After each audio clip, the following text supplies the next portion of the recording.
Welcome, everyone, to the Incredicast Podcast. I am Adam Hurst, here with David Kerrigan, and we went back to another short track after last week's Bristol race. This week we went to Richmond International Raceway, or just Raceway now as they call it, but Kyle Busch ends up getting 3 in a row at Richmond. Impressive win by him. Second time 3 in a row has happened this year. Last time was Kevin Harvick. But yes, we're here to take you from lap 1 to the very end. So what happened in the very beginning? We had a whole lot of nothing, really. Pretty much. We had long runs at a short track. That's not too common. Yeah. I can't remember the last time we had a 100-lap long runs stint at a short track. But we had Martin Truex Jr. He would lead off the pole, off the stripe, off of the day before. He would lead the first 80 or so laps. And then in the Fords, they would really come alive. We saw the 10 of Eric Almirola. He would get going. The 41 of Kurt Busch. A lot of people who are not named Kyle or Truex, they had some long run speed. So yeah. And the 22 of Logano would actually pass Martin Truex Jr. and Joey. He would get his first stage win of the year, I believe. Yes, his very first one of the season. Possibly one of many. We'll have to see. But in stage 2, whole lot of the same thing. No cautions. But instead of Truex, it was Kurt Busch who launched off and took the lead. But eventually, it was Joey Logano finding his way back. We saw Clint Bowyer come up there, try to challenge him. Just wasn't enough, but Logano ends up getting his second stage win of the season. So, pretty good race for Joey Logano. 2 playoff points for him. But then we go to stage 3, or the final stage, or whatever it's called. A lot has changed, I would say. Kevin Harvick finished 10th in both of the stages. Decided that he is Kevin Harvick and he wants to win. Comes alive. Where did he come from? The closer, as he is called, just comes out of nowhere and challenges Truex and Clint Bowyer for the win. But that would end up coming to an end because Ricky Stenhouse and Ryan Blaney would have a mishap there. Yeah, they would get together coming out of turn 4. Actually, I don't really know what happened with the 17 of Stenhouse. I think he just decided to turn it into a dirt track. This is not Eldora, but yeah, he got clipped in the left rear by someone, and then he would come down. Excuse me, I'm sorry.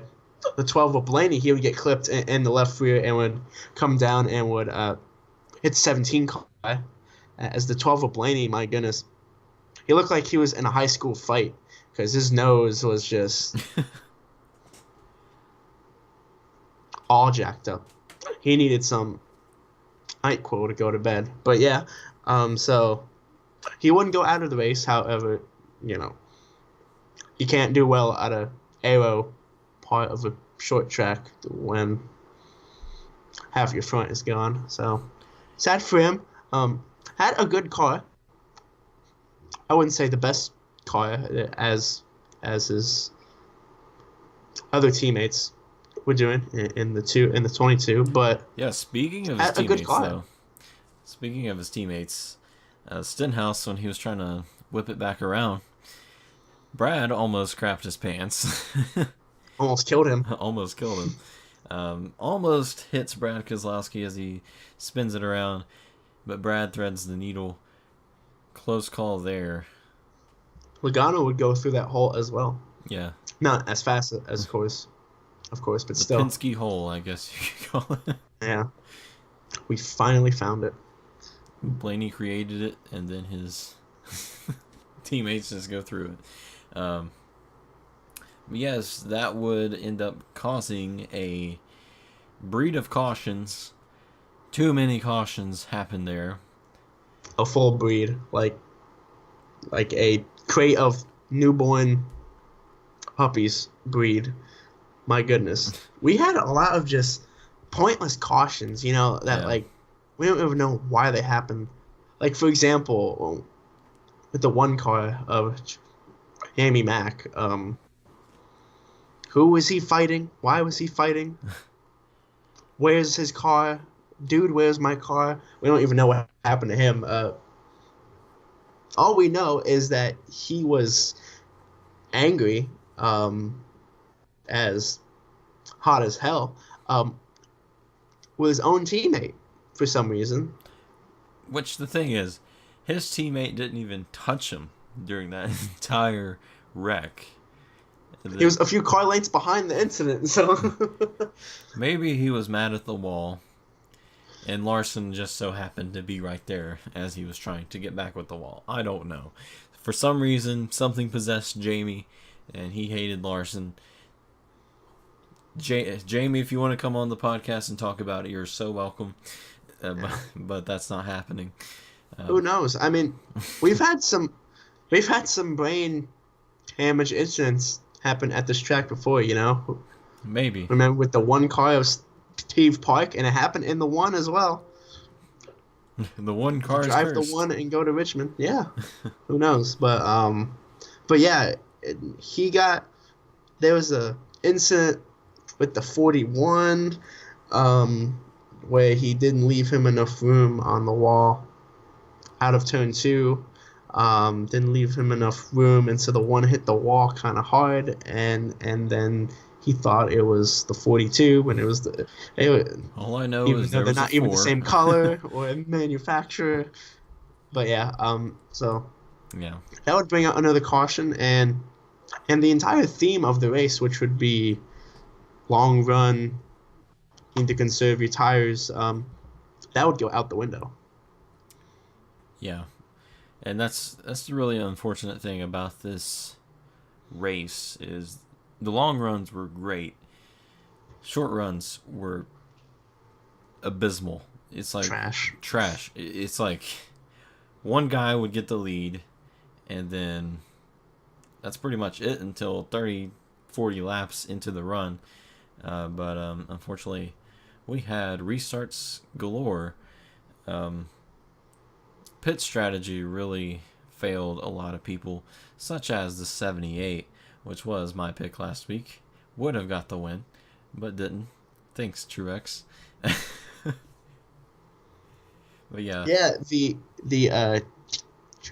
Jackman, was it the Jackman? He would not show up to work correctly on that pit stop. Was it the Jack's problem, or was it the Jackman? I don't really know. Well, I'm not sure. According to their Twitter, they said it was a pit gun issue. They had some sort of issue with the pit gun and also the jack. So something happened with both of those, and that's not something you want to happen. Because they had the both of the left side tires. They were in the well. However, they weren't on the car yet, and the jack fell down. so then you have to push up the jack and then reinsert the tire correctly on the stud, and yeah. So with that number 1 pit box too. So that was sad for all the Truex fans out there. Yeah, and then if you saw are, him. Then we saw him with overheating issues. Where did that come from? They didn't even talk about it. They didn't. It's like, oh yeah, Truex is smoking. Thank you, Fox. They didn't even say it. They just showed it. That's it. Yeah, they're like, whoa, that sucks. All right, the restart coming up. So yeah, yeah, and we did have like I said earlier, we had a lot of pointless cautions. Like we had David Reagan, who wrecked for no reason. But he would still finish ahead of our friend, our family member, our cousin, our brother, our sister, Landon Castle, who would get 34th. Great day for him. He gained 2 positions from where we started. Speaking of people who beat Landon Castle this week, Daniel Hemrick in his very first Cup start in the 8 car also defeats Landon Castle, so good run for him this weekend. And Ross Chastain, who comes from wherever he comes from, he beat him. But unfortunately, Ryan Newman, Harrison Rhodes, Gray Galding, and Reed Sorensen does not beat Landon Castle this week. Very unfortunate for those guys. But anyways, end of the race is coming up. Like it matters, my goodness. But yeah, we had the end of the race. We had some good restarts. Had some action at the 18, trying to hold the lead. Kyle Busch would have his teammate of Hamlin. Would have the 4 of Kevin Harvick. Would have the 9 of Chase Elliott. I believe also the 14 of Clint Boyer, right? Yeah. All of these guys, they would be on his ass, and they would be trying to get to him. However, he would hold on. So, really good win for the 18 car. After he qualified in P32. So, furthest he's ever won a race. Yeah, so maybe he's going to qualify P33 next week at Talladega. Who knows?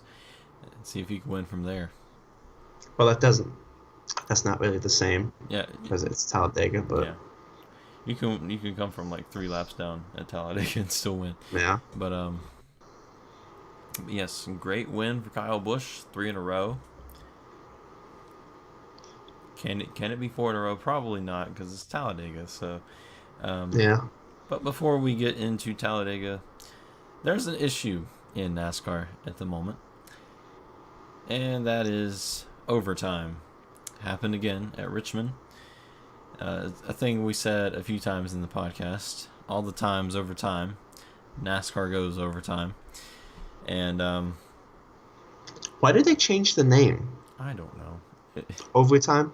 Overtime. We're not playing football or shooting basketball. If you say... used to have a green-white checkered. It sounded so nice. It was so cool. I miss those days. See, the thing is... the chase. Like green-white checkered, that was NASCAR. That was... when you heard green-white checkered, you thought NASCAR.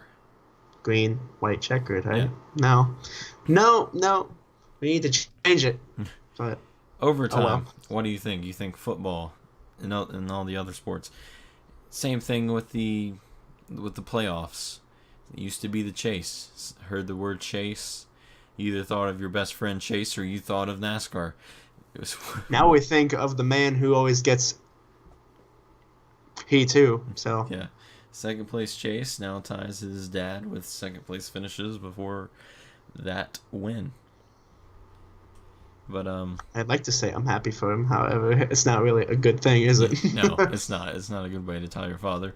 But and the past 2 times he got P2, it would be Kyle Busch who would beat him.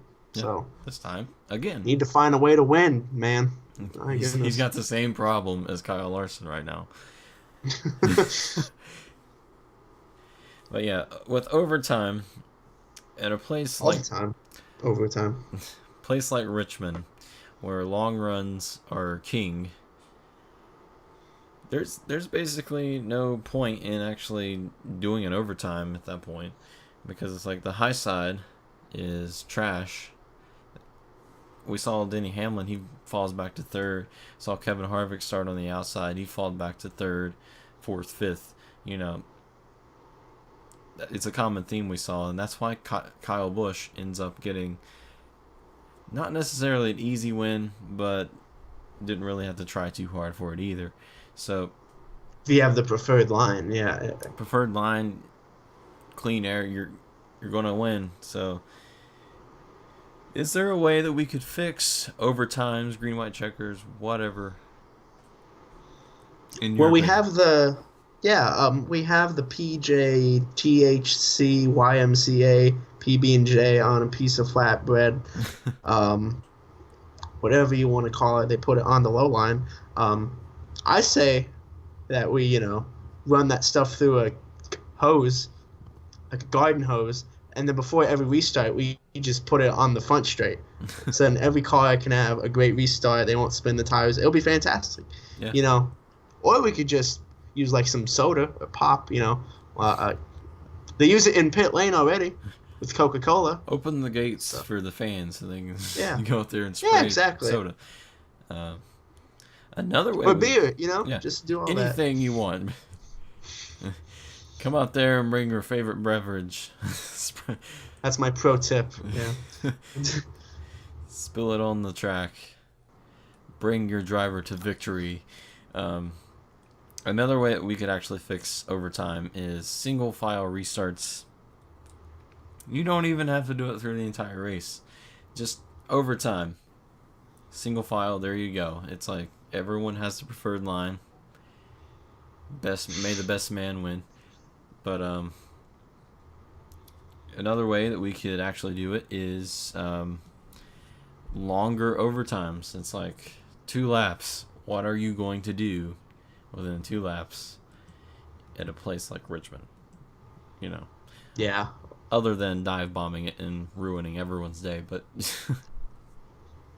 like we saw, it was the end of the first stage, I believe, last week at Bristol, but we only had 1 lap.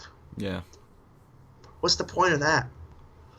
They might as well just call it at the end of the stage. Like, how do you even do a lap? Like, how do you do a lap? This week on Incredicast. How do you do a lap? I don't know. So, question answer. I don't know. I think, it's funny because in the past, NASCAR did restart so well. And you had every other sport couldn't. Like IndyCar, I don't even know how they do restarts because it's so weird. Like the leader goes at a separate time than the rest, and people aren't grouped together. Like half the cars are double file. It's stupid. And then in F1, they're kind of wimps or whatever. They're too scared to be too aggressive, and so they give the guy a lot of it. It's NASCAR was the only time that NASCAR was ever the example to look at for greatness. The only thing ever was its restarts. And then now with this whole, I don't even know, is it the track? Is it the cars? Is it the repavement? Is it the depavement? What does it matter? We have a preferred line on these restarts.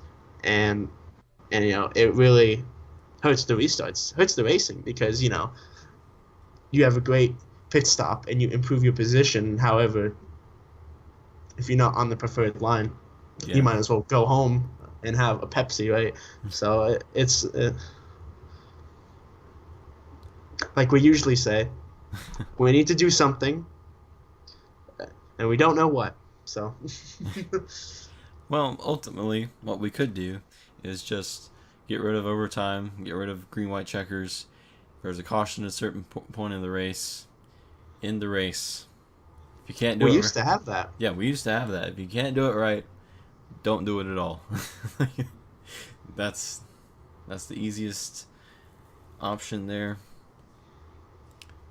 But anyways, now that Incredicast has finished its rant about restarts, last week what was about the tire rule or something about that? Uncontrolled tire rule. No, it was like Texas was uncontrolled tire. Bristol was... I'm sorry, yeah, that's Texas. Yeah, Bristol was like the track, how to fix Bristol. And now this... How do you fix a track? So... This week, it's This week it's restarts and green-white checkers. Okay. Overtime. I'm sorry. So Texas, we had the equipment. Last week, the racing... I'm sorry, the track last week, and now it's the racing. Okay, good. So everyone prepare for us What's to left complain to about the restrictor plates next week. That, oh my goodness. Don't even get me started on that. Pack Racing. Okay. We'll have we ought to have like a different podcast every week to talk about the issues in NASCAR. I'm sure we could do a full season on that.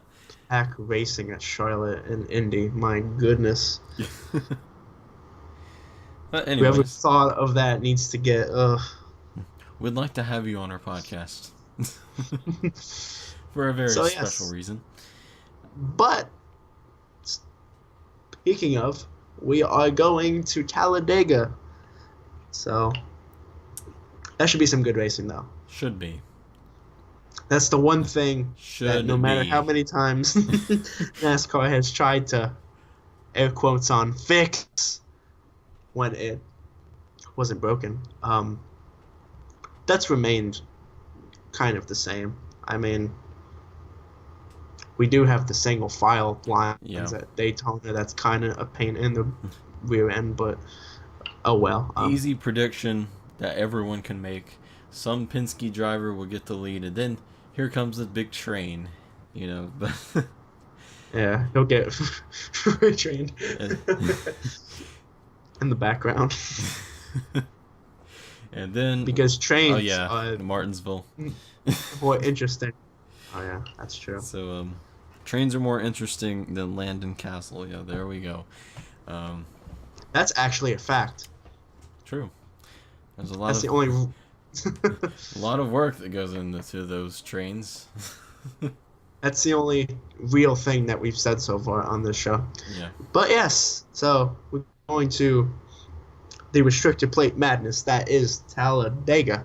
So Adam, I know this is a hard question because it's like trying to predict how many flies are gonna, be at your door in the morning. But who do you think will win at Talladega? Well, Talladega is very difficult to pick a winner, and you can literally pick anyone, maybe besides Landon Castle. I don't know. Anyone in the world. We did see the front row boys a couple years ago. Yeah. 2013? 5 years ago. Wow, how time flies. But I'm going to try. Yes. I'm going to try to pick a dark horse, essentially. Someone's going to come out there and win the race. Kind of like Austin Dillon. No one expected it. He's going to win. I'm going to try to predict one of these. Talked about front row. I think they're going to do it again. Not going to be David Reagan, though. It's going to be Michael McDowell, in my opinion. Wow. He is going to win his first race. Calling it here on Incredicast. Well, you've been correct about some pretty odd picks so far. Clint Boyer. Yeah. Which he's not like a bad He's driver. Not a bad pick. He's just not like a super awesome pick. So he didn't win for such a long time, and then you chose him for Martinsville, and he yes, he did. Wow, that's a good pick. It's a common theme to see everyone except 8 or 9 cars wreck, as we saw with the 3 at Daytona this year, as we saw with Trevor Bayne, 2011 Daytona 500, as we saw with a lot of these races. I mean, to be honest, the good cars don't ever win nowadays at Daytona and Talladega. However, in saying that, I've got a guy that finds a way to win at Talladega. He survives the madness. Great car, champion. He knows how to win at Talladega. In the spring, in the fall, in the chase, in the playoffs, whatever you want to call it, whenever, wherever, at Talladega, he gets it done. He has to win sometimes to advance. He gets it done. My pick for who's going to win this coming weekend is the 2 of Brad Keselowski. Because it's just him at Talladega. He finds a way to win. Wow. So 2 Fords that we're picking this week. Common theme for us. Well, at restrictor plates, we saw it last year. Ford's won them all. So we'll see if my pick was somehow right, and we'll see if Brad Keselowski gets the win. So join us next week as we talk about Talladega, and we'll see you then. Have a nice week, everyone.